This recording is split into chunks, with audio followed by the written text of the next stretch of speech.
পেঁয়াজ রসুন ছাড়া আজকের এই মাছের রেসিপিটা এতটা দুর্দান্ত খেতে হয়েছিল, তোমরা একবার না বানিয়ে খেলে বিশ্বাস করবে না। আমার ভাবনা অনুযায়ী আমি আজকের রেসিপিটা নিজের মতো করে বানিয়েছিলাম, আর এই রেসিপিটা যে এতটা টেস্টি হয়ে যাবে সেটা আমি সত্যিই ভাবতে পারিনি। নমস্কার, সবাই কেমন আছো? সবাইকে আমার রান্নাঘরে স্বাগত জানিয়ে আজকের রেসিপি শুরু করছি। আজকে আমি তোমাদের সঙ্গে শেয়ার করব একদম আমার মতো করে বানানো রুই মাছের দারুণ একটা রেসিপি। আর পেঁয়াজ রসুন ছাড়া আজকের এই রেসিপি তৈরি করব। দুর্দান্ত খেতে লাগে, অবশ্যই তোমরা একবার বানিয়ে দেখতে পারো। প্রথমেই আমি রুই মাছগুলোকে ভেজে নিচ্ছি। রুই মাছগুলোর মধ্যে আমি আগে থেকে লবণ আর হলুদ মাখিয়ে রেখেছিলাম। এখানে 500 গ্রামের মতো মাছ আছে, আমি মাথার পিসটাও কিন্তু নিয়েছি। মাছগুলো ওদিকে ভাজা হতে থাক, ততক্ষণ একটা মশলা তৈরি করব। এখানে 1 মুঠো মতো নিলাম আলমন্ড বাদাম বা কাঠবাদাম, 1 মুঠো নিয়ে নিলাম কিশমিশ, তার সঙ্গে এখানে নিয়ে নিলাম 1 চামচের মতো চার মগজ, আর 2 ইঞ্চি মতো আদার টুকরো, ঝালের জন্য 2টো কাঁচা লঙ্কা। এইগুলোকে একসাথে জল দিয়ে ভালোভাবে পেস্ট করে নিতে হবে। পেস্টটা তৈরি করে নিয়েছি আমি ওদিকে, আর এদিকে মাছগুলো এখন আমি দেখে নিচ্ছি। মাছগুলো বেশ হালকা করে ভাজতে হবে। এই মাছটা কিন্তু এই রেসিপির জন্য মাছটা খুব বেশি কড়া করে ভাজা হবে না, একদম অল্প করে হালকাভাবে ভেজে নিতে হবে। মাছগুলো এখন আমার ভাজা হয়ে গিয়েছে, এবার আমি মাছগুলোকে তুলে নেব। এবার এই মাছ ভাজার তেলেই আমি রান্নাটা করে নেব, আর এই তেলেই আমার রান্নাটা হয়ে যাবে। যদি তেল কম মনে হয় তোমরা আর একটু তেল নিয়ে নিতে পারো। আর এদিকে মশলার পেস্টটা বাদামের পেস্টটাও তৈরি। এবার এখানে আমি তেলের মধ্যে প্রথমে দিয়ে দিলাম 1/2 চামচ গোটা মৌরি, 1/2 চামচ গোটা জিরে, আর এলাচ, লবঙ্গ, দারচিনি, এইগুলো ফোড়নে দিতে হবে। তারপরে ফোড়নটাকে একটু নাড়াচাড়া করে দিয়ে দিচ্ছি 1/4 চামচ পরিমাণে হলুদের গুঁড়ো, আর 1/2 চামচ পরিমাণে কাশ্মীরি লঙ্কার গুঁড়ো। এই দুটোর পরিমাণ একদম ঠিকঠাক দিলে দেখবে একদম মাছের রঙটা মাছ রান্নার কালারটা দারুণ আসবে। হলুদ গুঁড়োটা একটু কম দিতে হবে, কাশ্মীরি লঙ্কাটা একটু বেশি দিতে হবে। তারপরে একটুখানি নাড়াচাড়া করে যে বাদামের পেস্টটা আর কি তৈরি করে রেখেছিলাম, আলমন্ড বাদাম কিশমিশ যেটা আর কি পেস্ট করেছিলাম প্রথমে দেখিয়েছি, সেইটা দিয়ে দিলাম। দেওয়ার পরে একটুখানি নাড়াচাড়া করে ভেজে নিচ্ছি কিছুক্ষণ।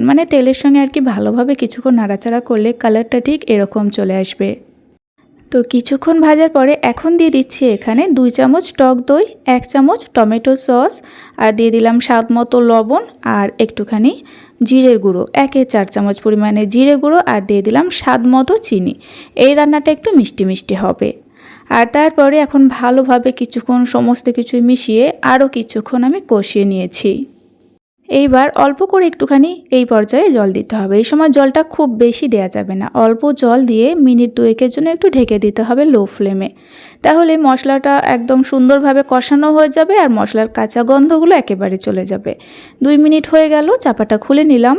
এরপরে আরেকটু ভালোভাবে নাড়াচাড়া করে দিচ্ছি, আর এখন কিন্তু দেখো একদম ভালোভাবে মশলা কষানো হয়ে গিয়েছে, গ্রেভিটা দারুণভাবে তৈরি হয়েছে। এইবার এই গ্রেভির মধ্যে প্রথমে আমি ভেজে রাখা মাছগুলো দিয়ে দিচ্ছি। এই রান্নাটার যে গ্রেভিটা তৈরি হবে, খাওয়ার সময় আমার একটাই মনে হয়েছে, বড় বড় রেস্টুরেন্টে দেখবে এরকম একটা গ্রেভি কিন্তু খুব সুন্দর খেতে লাগে। আমার তো জানা নেই যে গ্রেভিটা তারা কিভাবে তৈরি করে, তবে আমার খাওয়ার পরে মনে হয়েছে গ্রেভিটা ঠিক এইভাবেই হয়তো তৈরি করে, কারণ গ্রেভিটা একদম খেতে ওই রকম রেস্টুরেন্টের মতোই লাগছিল।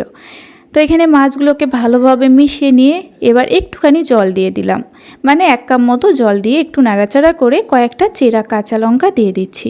খুব বেশি জল দিলে আবার গ্রেভির টেস্টটা একদম ভালো লাগবে না, 1 কাপের মতো জল দিলেই হবে। এইবার খুব ভালোভাবে আরেকটুখানি নাড়াচাড়া করে মিনিট 2 আর একটু ঢেকে দিতে হবে লো ফ্লেমে। একদম লো ফ্লেম থাকবে, নয়তো গ্রেভিটা শুকিয়ে যেতে পারে। লো ফ্লেমে আমি 2 মিনিট ঢেকে রেখেছিলাম। এইবার এখানে কিন্তু মাছের রেসিপি একদম তৈরি।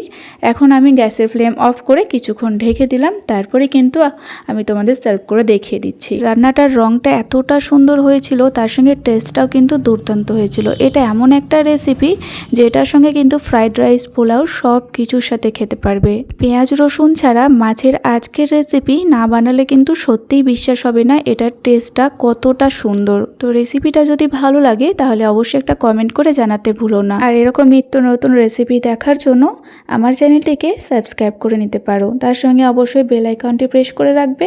আজ এই পর্যন্তই, ফিরে আসবো নতুন রেসিপি নিয়ে। সকলে ভালো থাকবে এবং সাবধানে থাকবে।